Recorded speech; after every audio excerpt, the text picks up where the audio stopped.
Les animations dans PowerPoint, ça sert à animer des éléments, que ce soit des formes, des images ou du texte.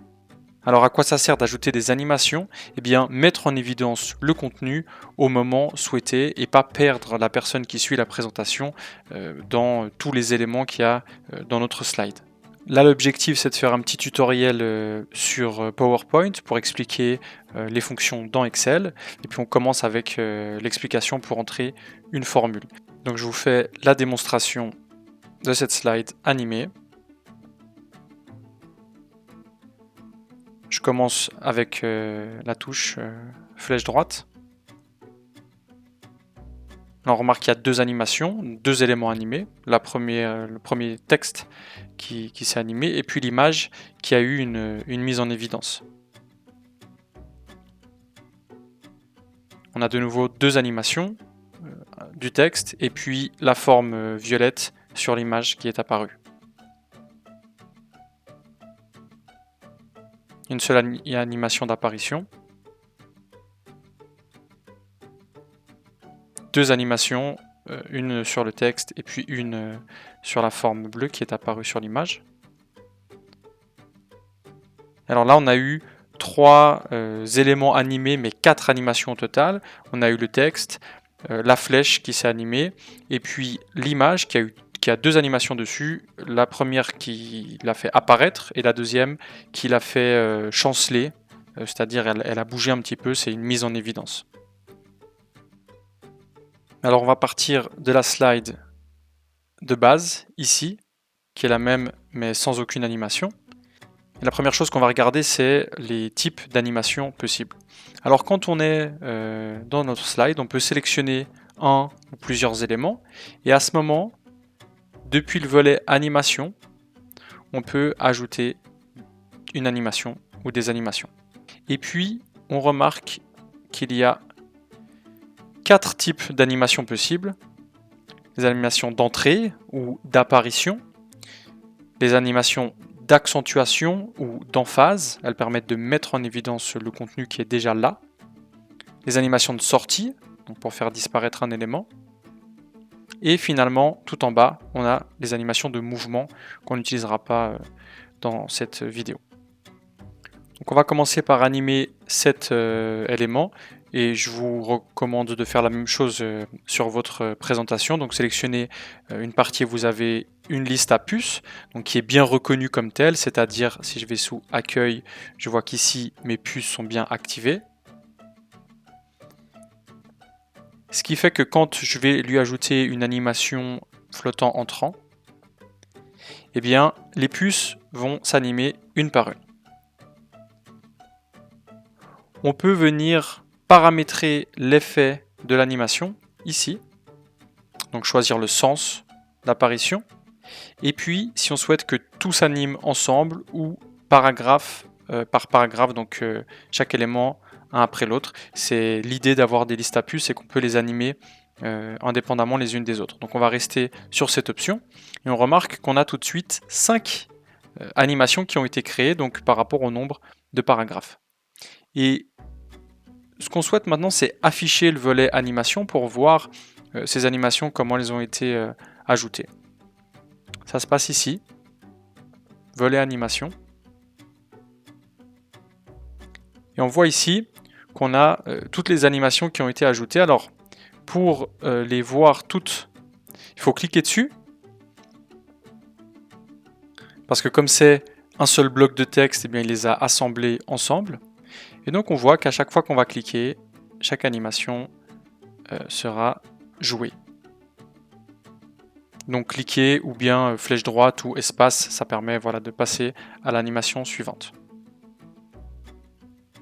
On peut bien entendu venir supprimer des animations en faisant un clic droit dessus, supprimer. Et on va maintenant animer le premier rectangle. Donc le rectangle violet ici, je le sélectionne.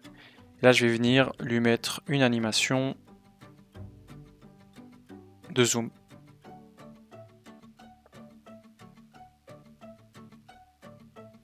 Qu'est-ce qui se passe? Dans mon volet animation, on voit que elle s'est rajoutée à la suite des autres. Ce que j'aimerais, c'est qu'elle apparaisse juste après que le texte taper est égal apparaissent. Donc lui, il est en position 2. Alors simplement, je vais prendre mon animation du rectangle 5 depuis le volet animation et je vais le déplacer juste après. Donc maintenant, on voit que le numéro 3 est apparu ici, donc qui reflète sa position dans le volet animation et parmi toutes les animations. On peut tester déjà pour voir ce que ça donne.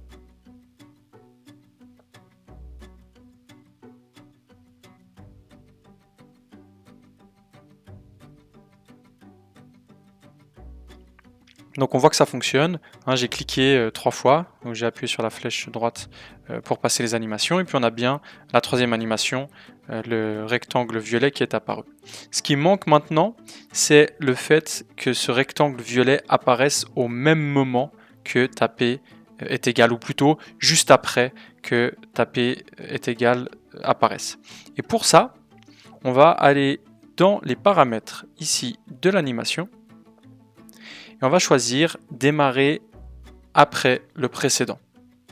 On a 3 possibilités, soit on démarre au clic, donc soit au clic, soit avec une touche du clavier, soit on démarre avec le précédent, donc en même temps, soit on démarre après. Dans mon cas, je trouve que c'est plus logique que ça démarre après, comme ça on se focalise sur le texte, et puis juste après, le rectangle violet vient mettre en évidence le est égal, donc ça me paraît plus logique. C'est la même chose que si on passe ici par le menu minutage et qu'on vient modifier le type de démarrage. On remarque aussi qu'on peut modifier la durée de l'animation et son délai, donc c'est-à-dire de retarder le moment où elle va commencer. Si je relance maintenant ma présentation, donc là j'appuie sur la flèche une seule fois, et là on voit que automatiquement, juste après, le rectangle violet est apparu. On remarque que quand on ajoute une animation d'apparition à un élément, il disparaît par défaut quand on joue la slide. On voit ici que quand je lance mon diaporama, eh bien, par défaut, tous les éléments qui ont des animations d'apparition, c'est-à-dire mon bloc de texte où il y a les listes à puces et le rectangle violet, sont invisibles. Ok, donc la suite, eh bien, je sélectionne mon rectangle bleu. Pareil, je vais lui mettre une animation de zoom d'apparition. Et puis, je souhaite qu'il apparaisse après le texte tapé ensuite 2+2, qui est en 4e position. Donc je prends mon rectangle 14 et je le déplace juste après. Idem qu'avant, je vais venir changer son démarrage après le précédent. Petite parenthèse, ça peut arriver qu'avec trop d'éléments on se perde et qu'on sache plus quelle animation est liée à quel élément. Pour ça, on peut, depuis l'onglet Accueil, venir sous Édition et afficher dans Sélection le volet Sélection. Ce volet-là, qu'est-ce qu'il permet? Eh bien, il permet déjà d'afficher ou de cacher certains éléments sur l'icône de l'œil. On peut cadenasser des éléments, c'est-à-dire faire en sorte qu'on ne puisse plus les déplacer. Si mon rectangle 14, c'est le bleu là, si je le cadenasse, eh bien, je ne peux plus le déplacer. Et finalement, en double-cliquant sur les éléments, on peut les renommer. Ce qui me permet ensuite, si je ferme le volet sélection et que je reviens sur le volet animation, de voir que mon rectangle 14 est devenu rect bleu ici. Donc ça permet de s'y retrouver quand on a trop d'éléments. Je continue avec la flèche orange. Donc je retourne sur le volet animation. Et puis cette fois, je vais lui ajouter une animation balayée d'apparition. Et j'ai modifié l'effet pour qu'on ait l'impression qu'elle apparaisse dans la direction de la flèche. Alors, elle est positionnée au bon endroit parce qu'elle doit démarrer juste après le texte validé avec la touche. Par contre, je vais modifier aussi son déclenchement. Donc, je vais la démarrer après la précédente. Maintenant, la deuxième image, je vais lui donner une option d'apparition identique, donc balayer, avec une option d'effet à partir du haut. Et je vais lui dire de démarrer en même temps que la précédente. Donc si je viens tester à ce moment,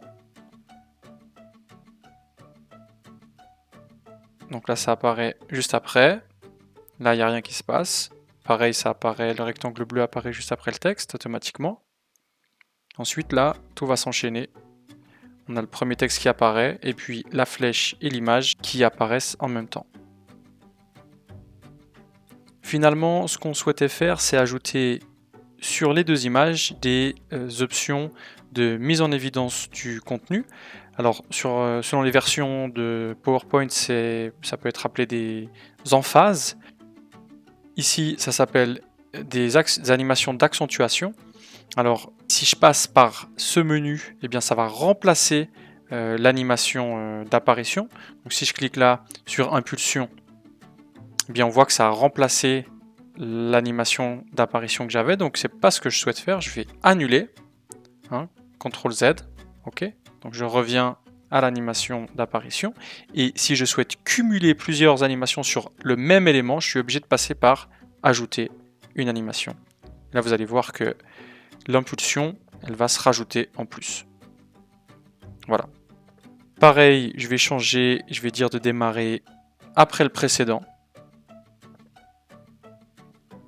Et puis, pour la première image, on a dit qu'on voulait aussi une animation d'accentuation ou d'emphase. Là, je vais utiliser celle que j'avais vraiment utilisée avant, c'est chanceler.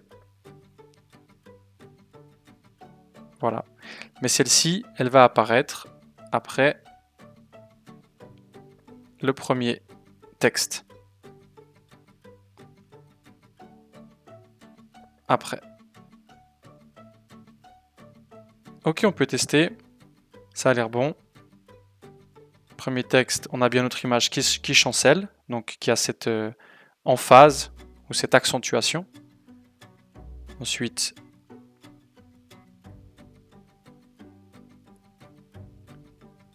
et la dernière partie, avec la dernière mise en évidence, l'emphase de l'image. Donc on a bien les deux animations sur l'image 9, une animation d'apparition, une animation d'emphase. Je vous laisse maintenant reproduire ce qu'on vient de voir sur votre présentation, avec plusieurs animations, au moins un élément qui combine deux animations, et puis bien entendu réfléchir avant de se lancer à ce que vous souhaitez vraiment avoir pour que le contenu soit mis en évidence au bon moment, en pensant toujours à la personne qui va suivre votre présentation, votre tutoriel.